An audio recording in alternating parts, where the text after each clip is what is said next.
Sudah, diminum dulu kopinya, biar entengan mikirnya. Saya sih setuju saja kalau memang mau beli rumah baru. Rumah kita sudah sumpek banget, lagi pula sekarang sudah ada Inoy. Oh iya Pak, terus lemarinya bagaimana tuh?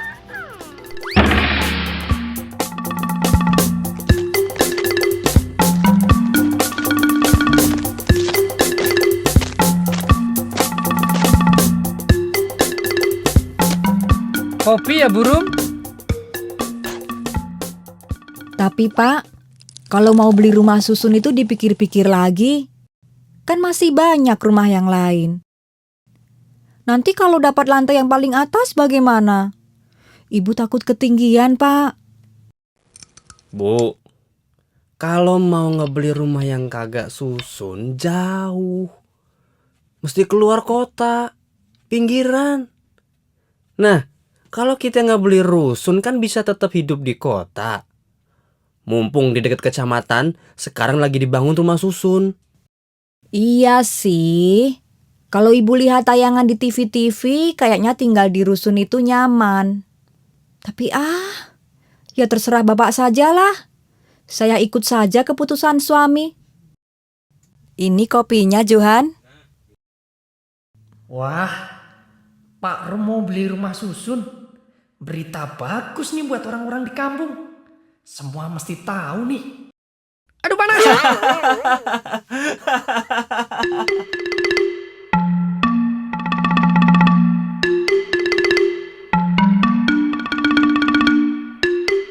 Emangnya iklan rumah susun ada di koran ya? Saya dengar kamu mau beli rumah susun ya? Hati-hati kalau beli rumah susun. Saya sarankan Pak Rum mesti lihat dulu bangunan fisiknya. Jangan cuma diceritakan. Loh, kok? Pak Rum! Pak Rum! Pak Rum, wah saya bangga dengan Pak Rum. Pandangannya Pak Rum maju dan cemerlang. Pilihan Pak Rum sudah tepat. Tepat? Tepat apaan, Bu Eti? Teman saya sekarang juga sudah tinggal di rumah susun. Wah, fasilitasnya oke. Listrik, air. Pokoknya suasananya nyaman, gak sumpek. Rumah susun? Ayo, gak usah pakai bingung segala. Pak Rum harus ikut saya sekarang. Ayo, ayo. Loh, kok? Nanti akan saya kenalkan teman saya. Dia seorang marketing rumah susun. Namanya Mas Erwin. Nah, sekarang ini perusahaannya baru mengadakan pameran rumah susun di mall. Pak Rum mau beli rumah susun toh? Ayo, ayo, ayo. Aduh, jangan main tarik-tarik dong. Terus bagaimana bisa pada ngerti aneh mau ngebeli rumah susun? Yang pengen beli aneh, yang heboh kok semuanya. Siapa ini biang keroknya?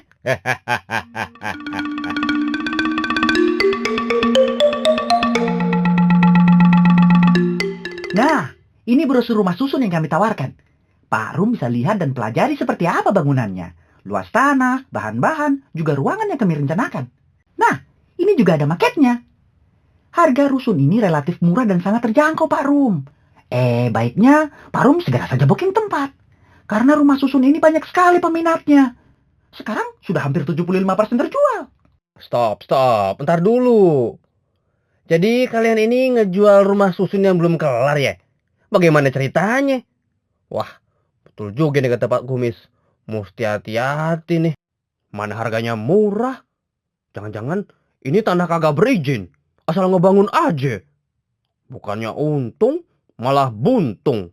Terus ini, di brosur kok ada tulisan siap huni. Maksudnya apa? Terus aneh dapat yang sebelah mana? Lantai berapa? Fasilitasnya apa aja? Belum jadi aja udah keluar-keluar mau ngejual. Begini Pak Rum. Rumah susun kita memang belum jadi. Masih dalam bentuk tanah. Namun yakinlah Pak, perusahaan kami bonafit kok. Dan Bapak pasti dapat tempat. Jadi jangan khawatir. Nah, untuk harga memang murah Pak. Hal ini dikarenakan rusun dibangun dengan mendayagunakan tanah wakaf. Atau begini aja. Yang penting kita deal dulu. Pak Rum bisa bebas menentukan lokasi unit sarusun yang Pak Rum suka. Nanti bisa saya atur. Atau kalau Pak Rum mau lokasi yang strategis, bisa kami carikan Pak. Tapi ada ini, lebih buat pelicin Pak. Loh, ada begituannya juga. Wah, mau beli rusun nih Pak Rum? Pak Camat. Iya nih Pak. Loh kok Pak Camat juga ngerti? Dasar si Johan kagak ada habisnya tuh bocah. Tapi kayaknya yang jual kurang meyakinkan ya Pak. Loh kok bisa? Saya emang mau ngebeli rumah susun Pak Lurah. Ini baru lihat-lihat ame cari tahu informasinya. Malah jadi bingung. Mana rumah susunnya juga belum ada yang jadi. Oh, gitu. Kalau Pak Rum mau tahu tentang rumah susun, lebih baik tanya langsung ke ahlinya. Nah, ini kebetulan orangnya ada di sini. Ini Pak Kadis Perumahan. Kebetulan beliau sedang meninjau pameran di mall ini. Oh iya Pak Kadis. Apa betul Pak? Kalau mau beli mesti pakai uang pelicin. Emang bagaimana sih cara ngebelinya? Uang pelicin. Jadi begini Bapak dan Ibu. Sebetulnya sangat mudah untuk mendapatkan rumah susun. Pelaku pembangunan atau pengembang, developer, seperti Mas Erwin ini contohnya, memang dapat melakukan pemasaran sebelum pembangunan rumah susun dilaksanakan. Akan tetapi, pelaku pembangunan atau Mas Erwin ini sekurang-kurangnya harus memiliki 1. Kepastian peruntukan ruang. 2. Kepastian hak atas tanah. 3. Kepastian status penguasaan rumah susun. 4. Perizinan pembangunan rumah susun. Dan 5. Jaminan atas pembangunan rumah susun dari lembaga penjamin. Nah, setelah pembeli dan penjual sepakat, maka dilakukanlah sebuah perjanjian yang mengikat. Begitu mudah kan caranya? Nah, supaya berkekuatan hukum, dianjurkan supaya dibuat di hadapan notaris. Tentunya dengan berbagai macam ketentuan atau persyaratan. Seperti 1. Status kepemilikan tanah. 2. Kepemilikan IMB. 3. Ketersediaan prasarana, sarana, dan utilitas umum. Dan 4. Keterbangunan paling sedikit 20%. Nah, begitu Pak Rum dan Bapak Ibu. Jadi memang paling tidak ada bangunan fisik yang sudah dibangun minimal 20%.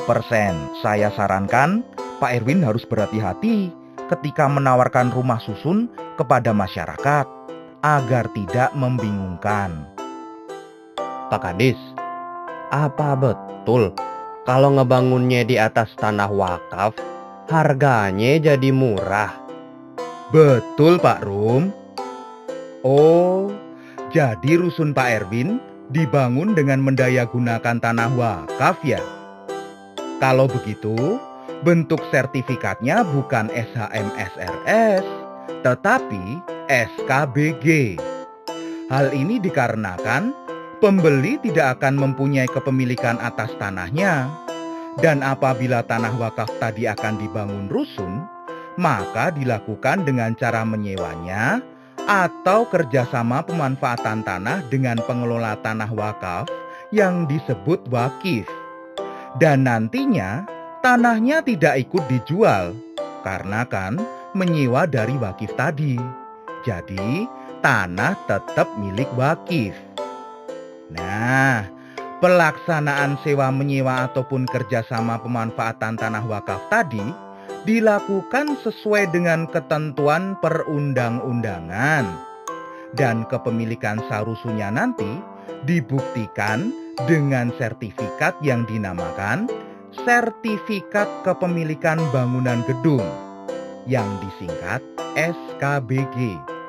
Itu terdiri dari salinan buku bangunan gedung, salinan surat perjanjian sewa atas tanah, gambar denah lantai pada tingkat rumah susun yang bersangkutan yang menunjukkan sarusun yang dimiliki, pertelaan mengenai besarnya bagian hak atas bagian bersama, dan benda bersama yang bersangkutan.